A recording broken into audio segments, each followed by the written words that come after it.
Fala aí, fiel, tudo certo com vocês? Bom, mano, presidente ele não é mais, mas continua falando na imprensa e na podcasts como se ainda fosse um, né, Gutão? E ontem tava lá, no podcast do Denilson, do Chico, falando muito da atual situação dele, se vai voltar, se não vai, como é que tá o processo de impeachment e tudo mais. Só que como sempre também, em todas as respostas ele tentava passar a imagem de que não tem culpa de nada do que tá acontecendo. Não, porque eu sou um santo, se você tá falando algo ruim da minha gestão, é tudo orquestrado pela oposição, né? E assim foi, cara, a entrevista inteira. E quando ele ia falar da base então, né, não, porque nós contratamos 80, mas não é que nós contratamos, nós fizemos parceria, temos uma ajuda de custo de 1.000, 2.000 por cabeça, então pro Corinthians não teve prejuízo nenhum, e também contratamos 80, mas mandamos embora um monte, e isso ninguém fala. Aí outra também, não, porque nós vendemos o Denner por 15 milhões de euros sem ele ter pisado no profissional, é a maior venda da história da base e tudo mais, sabe? São discursos que se você não tiver informação na ponta da língua, você vai cair no papo dele, porque ele fala com tanta convicção que eu acho que até ele cai na própria mentira. Se brincar de tanto que ele repete isso que ele fala, até ele acredita no que tá falando. Do Denner mesmo, cara, ele fala que vendeu por 15 e nem foi esse o valor, mas falar que venderam às pressas e que se tivessem renovado direito lá atrás, poderiam ter vendido por muito mais, aí ele não fala. Aproveitou que essa notícia já caiu no esquecimento de muita gente e tá aí tentando fazer parecer que ela foi uma venda maravilhosa, sendo que fizeram ela porque tinha que fazer e não porque quiseram, tá? Então assim, por isso que eu entendo quem apoia o Augusto, cara, porque quem não tá ligado, quem não sabe de tudo o que tá acontecendo, vai achar o discurso dele maravilhoso. Aliás, a única coisa que ele acertou nessa entrevista que eu concordo foi quando ele falou que revolucionou os patrocínios Masters aqui no Brasil. Eu revolucionei o patrocínio Master.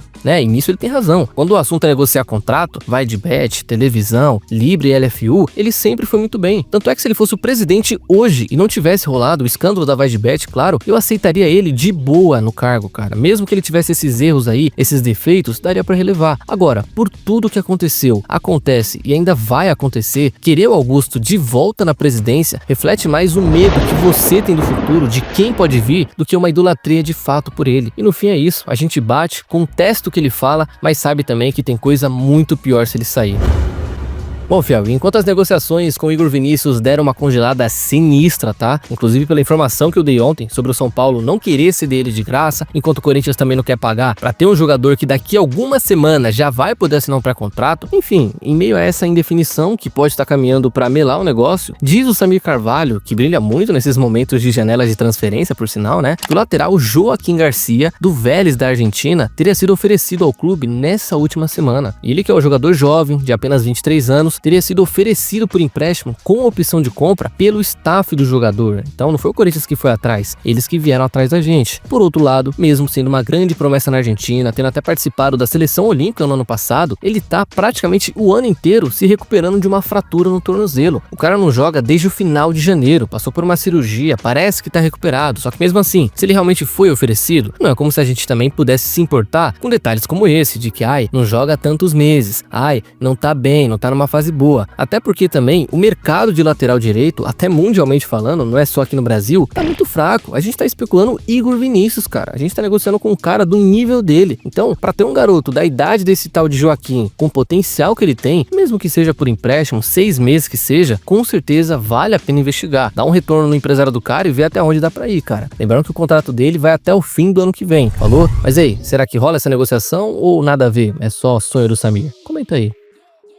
E por falar aqui ontem, né, nos jovens que se destacaram nos treinos durante essa data FIFA, inclusive até aproveitando para corrigir, eu havia falado que o Guinegão até poderia ser relacionado para esse jogo contra o Grêmio, quem sabe até não aparecesse, só que não, apesar dele ter realmente empolgado, ido muito bem, ele não vai jogar porque está machucado, teve ali uma torção no tornozelo e tá fora desse jogo. Até agradeço quem comentou por sinal, né, mas voltando, outro que também empolgou e eu preciso falar desse moleque aqui é o Cauê Furquim, um atacante de apenas 16 anos, recém subiu pro Sub-17 esse ano e ele se destacou tanto nos treinos, né, indo pra cima, sem medo, deixou o Bidu até tonto de tanto marcar, que imediatamente o Corinthians foi lá e inscreveu ele no Brasileirão, podendo até aparecer no banco já nessa quinta-feira. E detalhe, ele é um atacante canhoto e que joga pelo lado direito, ou seja, é mais um que o Dorival tem na base pra trabalhar por ali, e quem sabe até não lance o moleque, né, porque mesmo que o Corinthians contrate um atacante nessa janela, e eu tenho certeza que vai, mas se ele não for de um patamar titular absoluto, um cara pra chegar e firmar na posição dele, com certeza esse moleque e outros também vão ter utilidade, e quanto mais cedo do Corinthians lançar também, por mais que tenha toda a questão de queimar largada, que por aqui a gente também leva muito à risca, né? Só pode jogar quando fizer 20 anos e tiver totalmente preparado, e olhe lá, pode ser que o moleque desponte, seja um craque absurdo e até, sei lá, renda bons milhões ainda esse ano. Não sei, precisa dar chance pra saber. Mas é isso, mano, Dorival gostou do que viu e não à toa também, porque o moleque tem uma boa fama no Parque São Jorge há muito tempo e agora só basta colocar em campo pra ver se é tudo isso mesmo. Mas e aí, será que vira?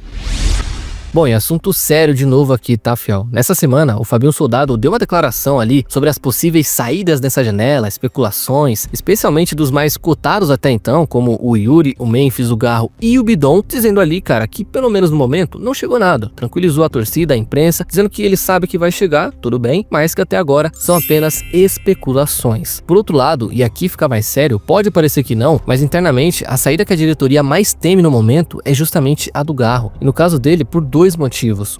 Por dinheiro, claro, sempre ele, né? Mas principalmente pro Garro, já que hoje ele tem 27 anos, não tá numa idade mais de ir pra uma Europa da vida, não ganhava tão bem na Argentina, demorou pra vir ganhar bem no Corinthians, só foi renovar o contrato recentemente, então, a não ser que ele seja a pessoa mais simples do planeta, é bem capaz que vá fazer o seu pé de meia lá fora. E dois, porque ele sabe que por mais que aparentemente esteja ok, o joelho dele é uma bomba relógio que a qualquer momento pode explodir de novo. Sem contar que, como aqui no Brasil tem jogo praticamente dia sim, dia não, e a cobrança também é muito alta, não seria absurdo nenhum ele pensar em ir pro Zenit da vida, onde ele ganharia dinheiro, e muito por sinal, e tudo isso, cara, jogando apenas uma vez por semana. Então, mais do que o Yuri, mais do que o Memphis, quem realmente pode sair hoje é o Garro. Assim, todo mundo sabe que dinheiro nenhum no mundo, 25, 30, 35 milhões de euros, faria o Corinthians ser feliz sem o argentino. É quase uma obrigação ter ele esse ano, se quiserem ganhar alguma coisa. Ano que vem tudo bem, pode reformular o elenco, fazer as mudanças que for, e o Garro, mano, pode ir pra onde ele quiser. Mas esse ano não dá pra se desfazer do Garro por dinheiro nenhum nesse mundo. Só que, infelizmente, a realidade não é bem assim. Então, é bom o pessoal se cuidar, porque o negócio vai ser pesado daqui a algumas semanas, falou? Bom, só para atualizar sobre as negociações tanto com a Adidas quanto com a Nike, a central do Timão trouxe uma informação de que a diretoria e o Conselho Deliberativo estariam debatendo uma nova exigência com as duas fornecedoras, onde os próximos uniformes passem a ter um preço mais acessível para o torcedor, abrindo mão, tanto o Corinthians quanto a fornecedora, de parte dos royalties para baratear o valor final. Até porque hoje, né, Fê, é quase impossível você comprar uma camisa original sem gastar uma fortuna, cara. Sei lá, a camisa mais barata é 330 e a modelo jogador que é que todo mundo quer, R$700. Então, essa ideia é indispensável e, mano, se isso for pra frente, meus parabéns, porque a lógica nesse caso é bem fácil, cara. Quanto mais barato, menos a torcida vai piratear e mais eles vão vender, ou seja, mais dinheiro pro bolso dos dois. Então, se conseguirem isso, meus parabéns a quem propôs, falou? Então, fiel, é isso por hoje. E antes de vocês saírem do vídeo, não se esqueça de deixar a curtida e se inscrever no canal, que já vai estar me ajudando demais e vai contribuir para mais vídeos por aqui, certo? Espero vocês numa próxima, tamo junto e vai, Corinthians!